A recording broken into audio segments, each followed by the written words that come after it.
लिख रहा हूँ जो आपके सीबीएसई एनसीईआरटी बुक में भी दे रखा है। क्वेश्चन है calculate the mole fraction of ethylene glycol. Ethylene glycol, तो इसका मोलिकुलर फॉर्मूला दे रखा है बेटा C2H6O2।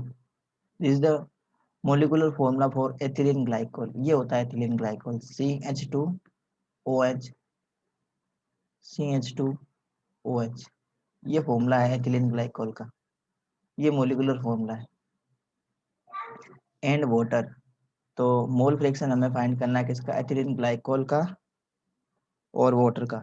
And water in A solution, in A solution containing 20% of ethylene glycol। Ethylene glycol कितनी है बेटा, 20% है। ठीक है, तो आपको वाटर का और एथिलीन ग्लाइकोल का क्या फाइंड करना है, मोल फ्रैक्शन फाइंड करना है। तो यहाँ पे देखेंगे सॉल्यूशन के अंदर एथिलीन ग्लाइकोल कितना दे रखा है बेटा, 20% दे रखा है। तो सबसे पहले आप इससे इससे आप क्या निकालोगे, नंबर ऑफ मोल्स निकालना है आपको। नंबर ऑफ मोल्स सबसे पहले आप काउंट करेंगे। ठीक है, नंबर ऑफ मोल्स फाइंड करना है आपको। नंबर ऑफ मोल सबसे पहले आपको फाइंड करना है किसका, एथिलीन ग्लाइकोल का C2H6O6O2 का। तो इसका मोलिकुलर मास आपको पता होना चाहिए। ये कितना दे रखा है बेटा, 20% दे रखा है। 20% एथिलीन ग्लाइकोल का मतलब है 20% बाई मास दे रखा है, मतलब 20% तो आपके एथिलीन ग्लाइकोल है। एथिलीन ग्लाइकोल जो 20 ग्राम जो एथिलीन ग्लाइकोल है ना, वो 100 ग्राम ऑफ सॉल्यूशन के अंदर मिक्स है। अब ध्यान देंगे बेटा, 20 ग्राम अगर एथिलीन ग्लाइकोल है, 20 ग्राम अगर एथिलीन ग्लाइकोल है और पूरा सॉल्यूशन कितना है, पूरा सॉल्यूशन है आपका 100 ml। 100 ग्राम पूरा सॉल्यूशन, ml नहीं बेटा, यहाँ पे 100 ग्राम ऑफ सॉल्यूशन है। तो मुझे बताओ आप कि वाटर की क्वांटिटी कितनी होगी, वाटर कितना होगा यहाँ पे, वाटर कितना होगा। चैट बॉक्स में लिख के बताओ बच्चों, चैट बॉक्स में लिख के बताओ वाटर कितना होगा। हाँ, 80 ग्राम, वेरी गुड। तो वाटर होगा यहाँ पे 80 ग्राम। 20 ग्राम एथिलीन ग्लाइकोल है। अब हमें सबसे पहले क्या कर लेना है, नंबर ऑफ मोल्स फाइंड करना है किसका, एथिलीन ग्लाइकोल का। तो एथिलीन ग्लाइकोल का नंबर ऑफ मोल्स फाइंड करेंगे तो हमें फॉर्मूला पता होना चाहिए। Number of moles of ethylene glycol find करना है तो सबसे पहले given mass of the ethylene glycol जो 20 ग्राम है, divided by molar mass of the ethylene glycol C2H6O6। इसका मोलर मास फाइंड करोगे तो ये आएगा 62, तो डिवाइडेड बाय 62 और नंबर ऑफ मोल्स आएंगे 0.322। ये आ गए number of moles of ethylene glycol. ठीक है, इसी टाइप से आपको number of moles of water find करना है। Number of moles of water in 80 ग्राम, 80 ग्राम में नंबर ऑफ मोल्स फाइंड करना है। कैसे करेंगे, given mass of water divided by molar mass of water. इसको जब हम काउंट करेंगे तो ये आएगा 4.44 मोल्स। ठीक है, अब हमें क्या फाइंड करना है बेटा, दोनों के मोल फ्रैक्शन फाइंड करना है। तो सबसे पहले हम लिख लेते हैं मोल fraction of, mole fraction of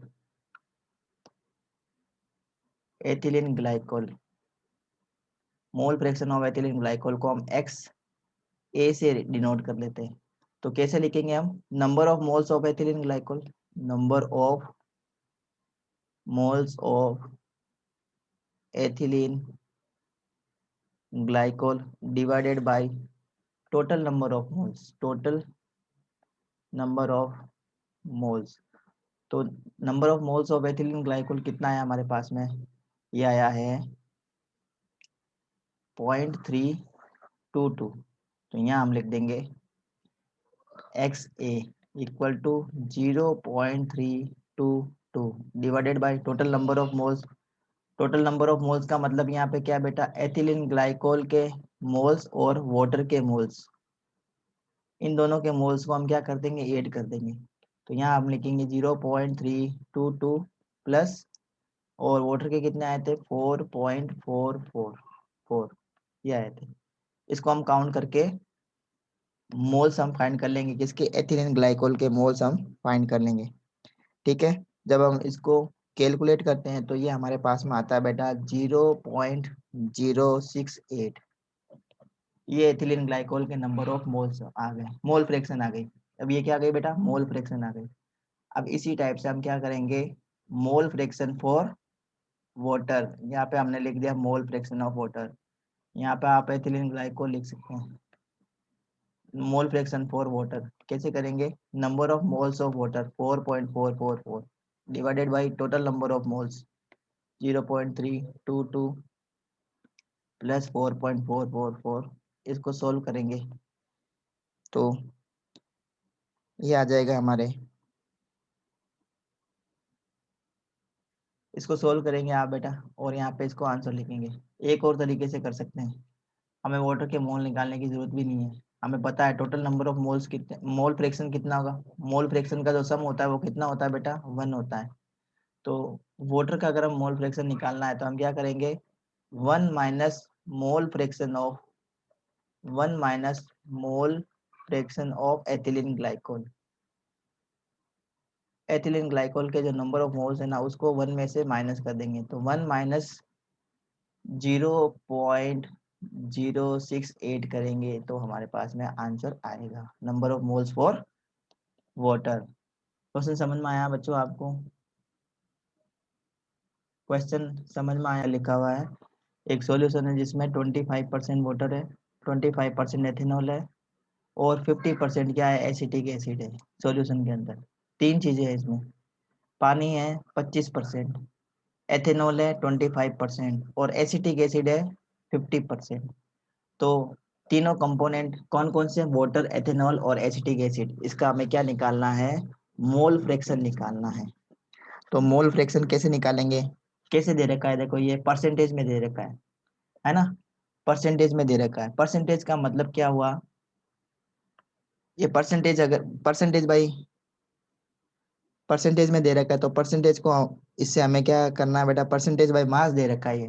जब कुछ भी नहीं दे रखा हो ना, सिर्फ ये देखो सिर्फ परसेंटेज लिखा है, तो इसे हमें क्या काउंट करना है, परसेंटेज बाई मास। क्या काउंट करेंगे इसको, परसेंटेज बाई मास काउंट करेंगे। परसेंटेज बाई मास का मतलब क्या होता है, mass of solute divided by mass of solution into 100, ये करते हैं तब हमें परसेंटेज मिलता है। ठीक है, तो सबसे पहले हम क्या निकालेंगे बेटा, देखो परसेंटेज बाई मास दे दिया तो हमें अमाउंट पता चल गया। अब देखो, अब यहाँ पे हमें सीधा ही अमाउंट पता चल गया, तो हम सीधा ही लिख देंगे बेटा, अमाउंट ऑफ वाटर 25% है, इसका मतलब वो पानी कितना है, 25 ग्राम है।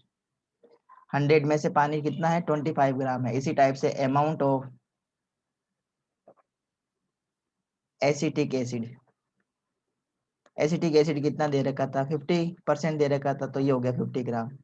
इसी टाइप से अमाउंट ऑफ एथेनॉल, ये भी हमें 25% दे रखा है, तो ये हो गया 25 ग्राम। ठीक है, सबके हमें क्वांटिटी पता चल गई, वाटर की पता चल गई, एसिटिक एसिड की पता चल गई, एथेनॉल की पता चल गई। अब हमें क्या निकालना है बेटा, नंबर ऑफ मोल्स निकाल लो। मोल फ्रैक्शन के लिए हमें क्या चाहिए बेटा, मोल फ्रैक्शन के लिए हमें क्या पता होना चाहिए, हमें सबके मोल्स पता होने चाहिए, किस किस के, वाटर के, एसिटिक एसिड के और एथेनॉल के, तीनों के नंबर ऑफ मोल्स पता होने चाहिए। तो नंबर ऑफ मोल्स हम कैसे फाइंड करते हैं बेटा, बहुत ही सिंपल है, number of moles of water, सबसे पहले हम वाटर का फाइंड कर लेते हैं। तो number of moles of water मतलब कैसे करेंगे, given mass of water divided by molar mass of water, molar mass of water कितना आएगा देखो, 25 ग्राम दे रखा है और पानी का मोलर मास होता है 18। इसको कैलकुलेट करेंगे 1.388 मोल्स आएंगे। ये आ गए number of moles of water. इसी टाइप से हम फाइंड करेंगे number of moles of ethanol. Ethanol कितना दे रखा है बेटा, बाई मास 25 ग्राम दे रखा है, divided by molar mass of ethanol कितना होता है, 78 होता है। इसको कैलकुलेट करेंगे तो ये आ जाएगा बेटा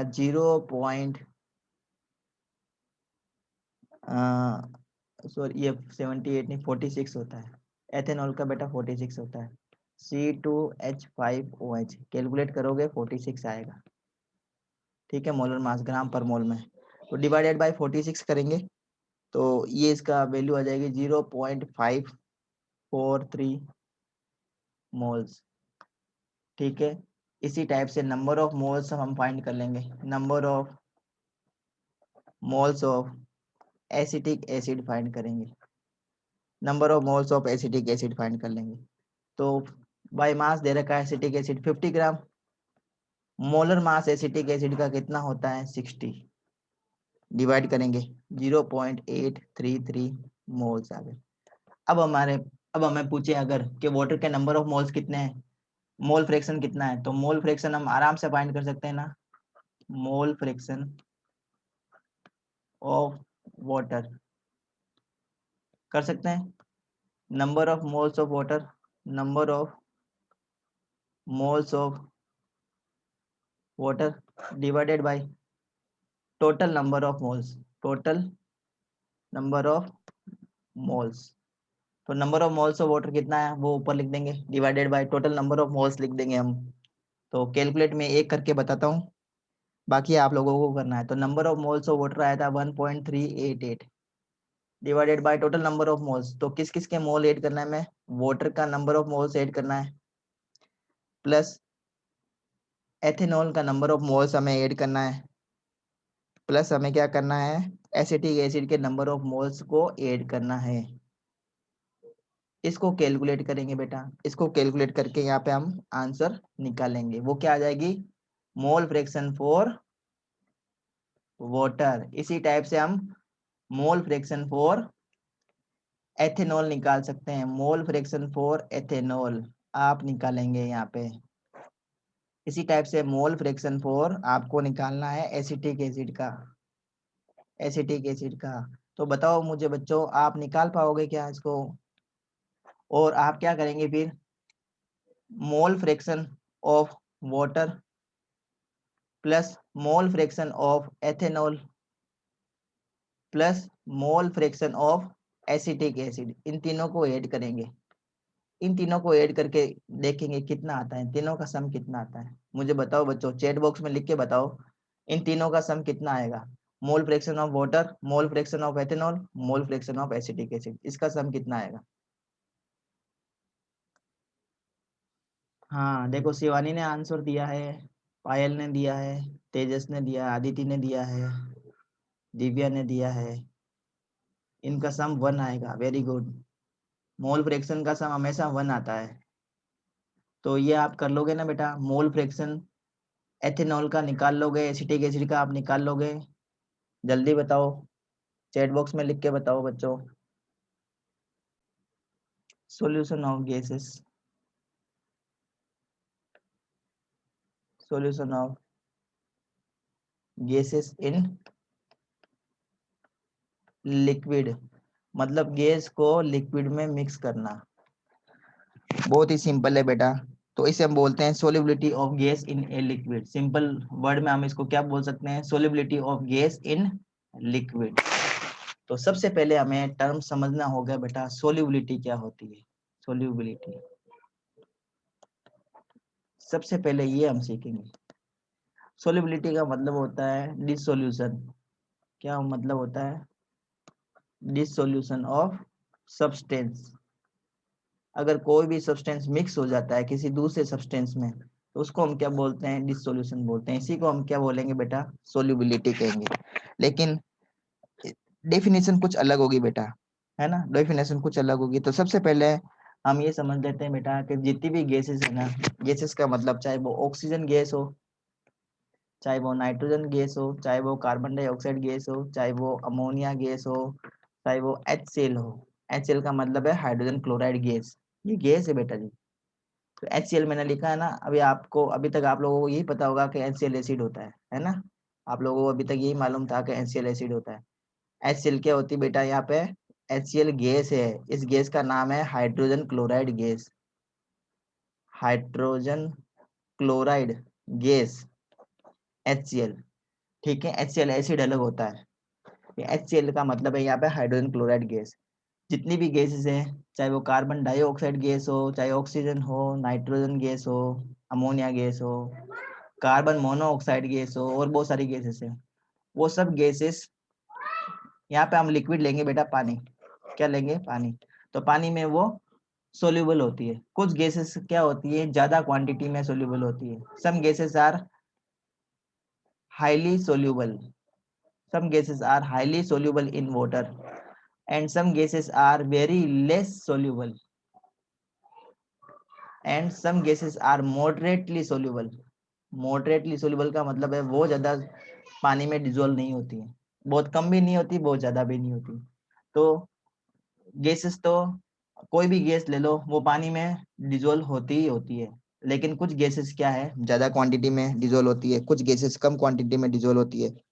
तो सब गैसेस, मतलब ये कुछ गैसेस ज्यादा डिजोल्व हो रही है, कुछ कम डिजोल्व हो रही है, किसके ऊपर डिपेंड करता है, अलग अलग फैक्टर पर डिपेंड करता है, जिसको हम अभी डिस्कस करेंगे। तो सबसे पहले हम सोल्यूबिलिटी की डेफिनेशन डिस्कस कर लेते हैं, ध्यान देंगे और आप इसको लिखेंगे।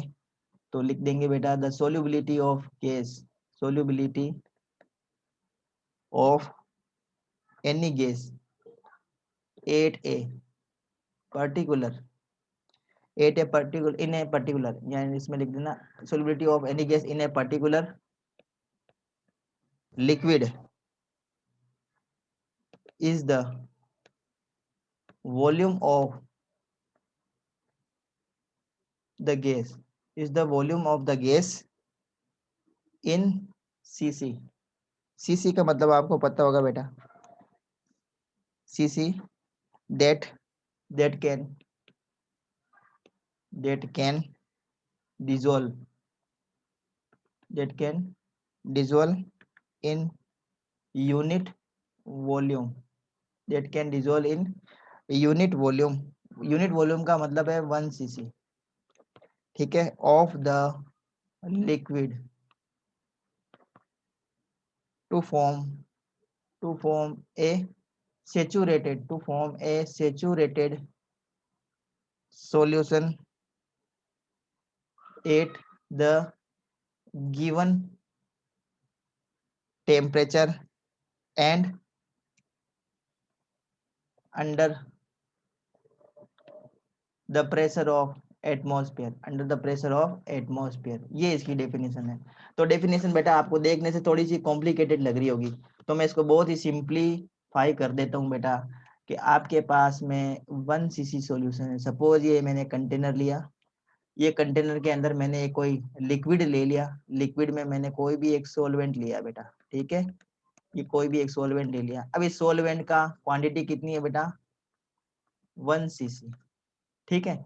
अब इस 1 cc में कोई भी गैस को हमें मिक्स, कोई भी गैस को मिक्स होना है, किसी भी गैस को इस के अंदर मिक्स होना है। सपोज यहाँ पे कुछ गैसेस है, गैसेस मैंने मान ली ऑक्सीजन गैस है, ठीक है। अभी इस ऑक्सीजन गैस को इस सॉल्यूशन के अंदर मिक्स होना है, तो ये जो गैस है, ये वाली गैस ऑक्सीजन गैस, इस 1 cc सॉल्यूशन में कितनी ज्यादा मिक्स हो सकती है, टेम्परेचर को इंक्रीज नहीं करना है, टेम्परेचर को क्या रखना है, कांस्टेंट रखना है।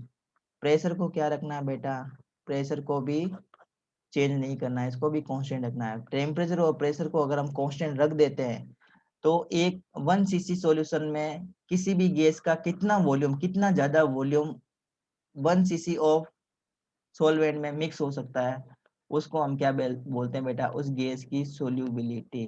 क्या बोलेंगे, उस गैस की सोल्यूबिलिटी।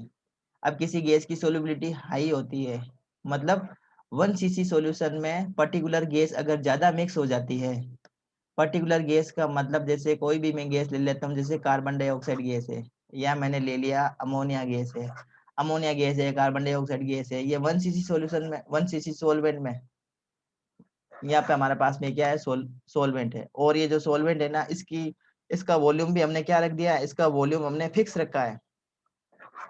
सोलवेंट का वॉल्यूम हमें फिक्स रखना है, और फिक्स वॉल्यूम का मतलब है यहाँ पे क्या है बेटा, unit volume of solvent. Unit volume of solvent में कोई भी गैस कितनी ज्यादा मिक्स हो सकती है उसको हम क्या बोल देंगे, उसका सोल्यूबिलिटी। क्या बनाना है उसको, सेचुरेटेड सॉल्यूशन बनाना है। सेचुरेटेड सॉल्यूशन का मतलब होता है एक ऐसा सॉल्यूशन जिसमें हम और ज्यादा उसमें कोई भी गैस डिजोल्व नहीं करवा सके, उसे हम क्या बोलेंगे बेटा, सेचुरेटेड सॉल्यूशन। तो सेचुरेटेड सॉल्यूशन अगर बन जाता है, और जो गैस की जो क्वांटिटी है, उसी गैस की क्वांटिटी हमको क्या बोलेंगे, उसका बेटा सोल्यूबिलिटी कहेंगे। तो सोल्यूबिलिटी एक बार मैं फिर वापस समझा देता हूँ बेटा, ध्यान से समझेंगे। हमारे पास में कोई सॉल्वेंट है, सोलवेंट का जो वॉल्यूम है वो यूनिटरी वॉल्यूम ले लिया हमने।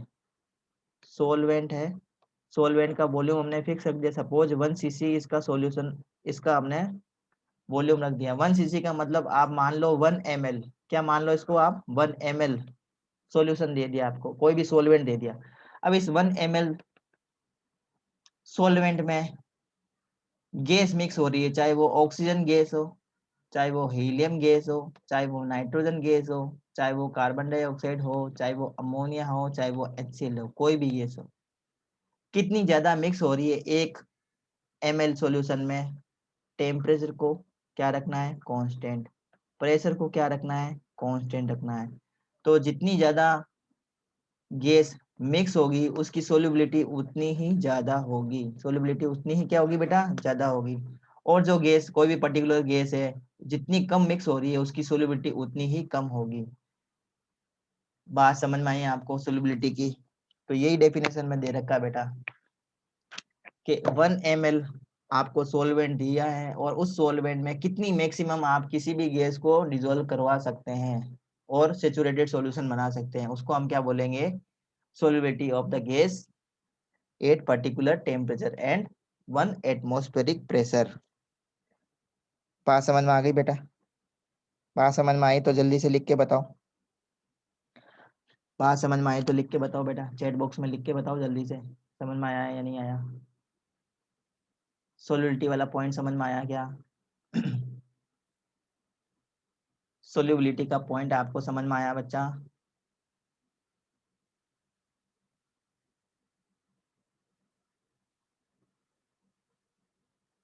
जल्दी बताओ। तो अब हम डिस्कस करेंगे बेटा factors affecting solubility of gas in liquid. Next point है factors affecting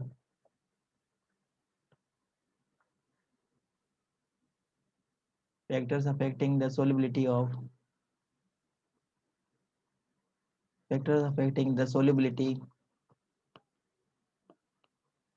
of gas in liquid। किसी भी गैस की solubility लिक्विड में किस किस फैक्टर पर डिपेंड करती है, तो दो फैक्टर है। पहला फैक्टर है बेटा टेम्परेचर, टेम्परेचर, और दूसरा फैक्टर हम पढ़ेंगे प्रेशर। इन सिर्फ दो फैक्टर्स पर हम पूरा डिस्कशन करेंगे solubility of gas in liquid. तो ये हम डिस्कस कर लेते हैं बेटा, तो ध्यान देंगे। Dissolution of gas, dissolution of gas in a liquid, किसी भी लिक्विड में गैस का मिक्स होना किस टाइप की रिएक्शन है बेटा, it is a exothermic reaction. क्या है ये, एक्सोथर्मिक रिएक्शन है। मतलब अगर किसी सॉल्वेंट में, हम गैस को मिक्स करते हैं और हम सॉल्यूशन बनाते हैं, क्या बनाते हैं हम, सॉल्यूशन बनाते हैं। सॉल्वेंट लिया, उस सॉल्वेंट में हमने एक सोल्यूट को मिक्स किया, सोल्यूट हमारे पास में क्या है, सोल्यूट गैस है। सॉल्वेंट में हमने क्या ले लिया बेटा, लिक्विड ले लिया, ठीक है। लिक्विड पे हम लिक्विड सॉल्वेंट है हमारा और सॉल्यूट क्या हमारी गैस है। तो लिक्विड में हम सॉलिड को मिक्स करवा रहे हैं, मतलब सॉल्वेंट में सॉल्यूट मिक्स कर रहे हैं, क्या बनेगा, सॉल्यूशन बनेगा। ये जो प्रोसेस है ना बेटा, dissolution of gas in liquid is a exothermic reaction. मतलब यहाँ पे क्या होगी, हीट रिलीज होगी। यहाँ पे क्या होगा बेटा, हीट रिलीज होगी। अब ऐसी रिएक्शन में अगर हम बताओ बेटा, अगर हम इसका टेम्परेचर बढ़ा देते हैं, अगर हम इसका टेम्परेचर बढ़ा देते हैं, टेम्परेचर हम इंक्रीज करते हैं, तो क्या होगा, डिसोल्यूशन बढ़ेगा या कम होगा, dissolution of gas will increase और डिक्रीज, बताओ वो इंक्रीज होगा या डिक्रीज होगा। किसी भी गैस में अगर, किसी भी सॉल्यूशन में अगर हम उसका टेम्परेचर बढ़ाते हैं तो उसका डिसोल्यूशन है, उसका मिक्सिंग है, वो बढ़ जाएगा या कम हो जाएगा।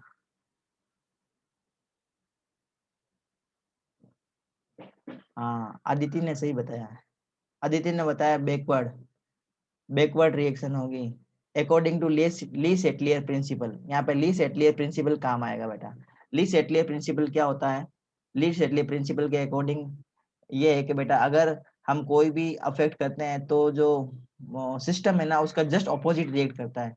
जैसे रिएक्शन कैसी है हमारी पास में, जैसे हम दो प्रोडक्ट को मिक्स करते हैं, सोलवेंट में हम मिक्स कर रहे हैं सोल्यूट और हम बना रहे हैं सॉल्यूशन।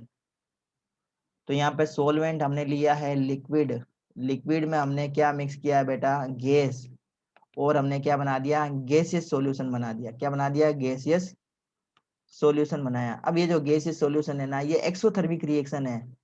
एक्सोथर्मिक रिएक्शन का मतलब है यहाँ पे हीट रिलीज होती है, हीट बाहर निकलती है।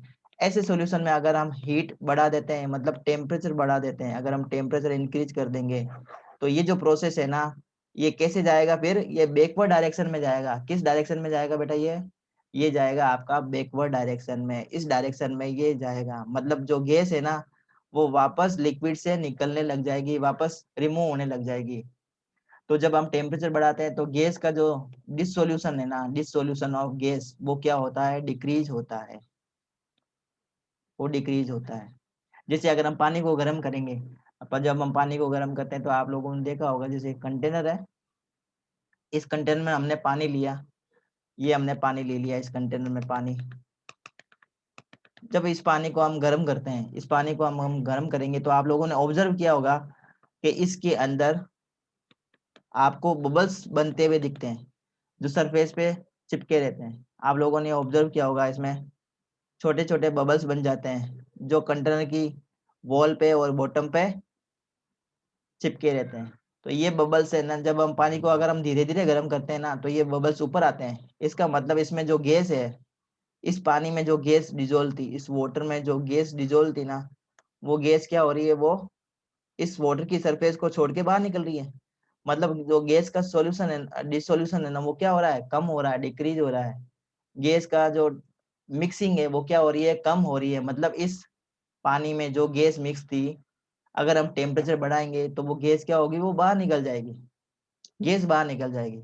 और उसका जस्ट ऑपोजिट क्या बेटा, अगर हम टेम्परेचर को डिक्रीज कर देते हैं, अगर हम टेम्परेचर को क्या कर देते हैं, डिक्रीज कर देते हैं, तो more amount of the particular gas, more amount of particular gas can be can be mixed in the liquid.